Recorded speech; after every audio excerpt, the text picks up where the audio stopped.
ನೂತನವಾಗಿ ನೇಮಕಾದಂತಹ ಸನ್ಮಾನ್ಯ B K Hariprasad ಅವರ ಪದಗ್ರಹಣ, ಆ ಕಾರ್ಯಕ್ರಮದ ಹಿನ್ನೆಲೆಯಲ್ಲಿ ಇವತ್ತು ಪೂರ್ವಭಾವಿ ಸಭೆಯನ್ನು ಕರೆದಿದ್ದರು. ಆ ಸಭೆಯಲ್ಲಿ ಎಲ್ಲ ಪಕ್ಷದ ಹಿರಿಯ ಮುಖಂಡರು, ಶಾಸಕರು, ಮಾಜಿ ಶಾಸಕರು, ಮಂತ್ರಿಗಳು, ಜಿಲ್ಲಾ ಕಾಂಗ್ರೆಸ್ ಅಧ್ಯಕ್ಷಗಳು, ಪದಾಧಿಕಾರಿಗಳು ಭಾಗಿಯಾಗಿದ್ದರು. ಎಲ್ಲರೂ ಕೂಡ ಬಹಳ ಹುಮ್ಮಸ್ಸಲ್ಲಿದ್ದಾರೆ. ಆವತ್ತು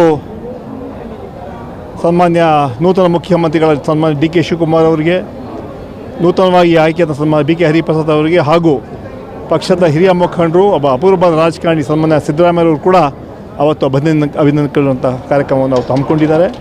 ಇವತ್ತು ಈ 3 ಜನ ಇವತ್ತು ನಮ್ಮ ಪಕ್ಷಕ್ಕೆ ದೊಡ್ಡ ಶಕ್ತಿ, ದೊಡ್ಡ ಆಸ್ತಿ. ಆ ಹಿನ್ನೆಲೆಯಲ್ಲಿ ಆ ವಿಚಾರವಾಗಿ ಇವತ್ತು ಚರ್ಚೆ ಆಯಿತು.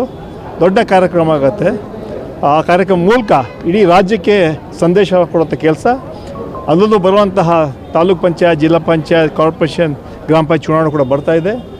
ಆ ಹಿನ್ನೆಲೆಯಲ್ಲಿ ಈ ಸಭೆಗೆ ಎಲ್ಲ ಜಿಲ್ಲೆಗಳಿಂದ, ಎಲ್ಲ ತಾಲೂಕುಗಳಿಂದ, ರಾಜ್ಯದ 224 ಕ್ಷೇತ್ರಗಳಿಂದ ಕೂಡ ನಮ್ಮ ಮಾಜಿ ಜಿಲ್ಲಾ ಪಂಚಾಯತ್ ಸದಸ್ಯರು, ತಾಲೂಕ್ ಪಂಚಾಯತ್ ಸದಸ್ಯರು, ಗ್ರಾಮ ಪಂಚಾಯತ್ ಸದಸ್ಯರು, ಬ್ಲಾಕಿನ ಅಧ್ಯಕ್ಷರು, ಪದಾಧಿಕಾರಿಗಳು ಹಾಗೂ ಎಲ್ಲರೂ ಕೂಡ ಕಡ್ಡಾಯವಾಗಿ ಭಾಗಿಯಾಗಬೇಕಂತಹ ಚರ್ಚೆ ಕೂಡ ಇವತ್ತಾಗಿದೆ.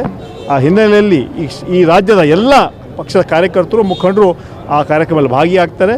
ಅದ್ರ ಮೂಲಕ ದೊಡ್ಡ ಸಂದೇಶ, ಇದರ ಮೂಲಕ ಬರುವಂತಹ 2028ರಲ್ಲಿ ಬರುವಂತಹ ಅಸೆಂಬ್ಲಿ ಚುನಾವಣೆಯಲ್ಲಿ ಕೂಡ ರಾಜ್ಯದಲ್ಲಿ ಕಾಂಗ್ರೆಸ್ ಪಕ್ಷ ಅಧಿಕಾರಕ್ಕೆ ಬರುತ್ತೆ ಅಂತ ವಿಶ್ವಾಸವನ್ನು ವ್ಯಕ್ತಪಡಿಸ್ತಾ ಇದ್ದಾರೆ. ಇನ್ನೊಂದು ಕಡೆ ಸಚಿವ ಸಂಪುಟದ ಚರ್ಚೆ ಆಗ್ತಾ ಇರುವಂಥದ್ದು ತಾವು ಸಹ ಆಕಾಂಕ್ಷಿ. ಈಗ 18ನೇ ತಾರೀಕು ವಿಧಾನ ಪರಿಷತ್ ಚುನಾವಣೆ ಇದೆ, 21ನೇ ತಾರೀಕು ಪದಗ್ರಹಣ ಕಾರ್ಯಕ್ರಮ ಇದೆ.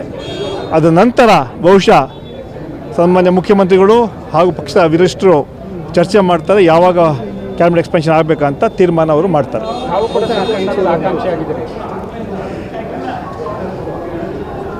2020ರಲ್ಲಿ ಕೂಡ ನನಗೆ ಅವಕಾಶ ಸಿಗಬೇಕಾಯಿತು. ನಾನು KPCC 23ರಲ್ಲಿ KPCC ಡಿ ಕೆ ಶಿವಕುಮಾರ್ ಅಧ್ಯಕ್ಷರಾಗುವಾಗ ನಾವು 3 ಜನ ವರ್ಕಿಂಗ್ ಪ್ರೆಸಿಡೆಂಟ್ ಆಗಿದ್ವಿ.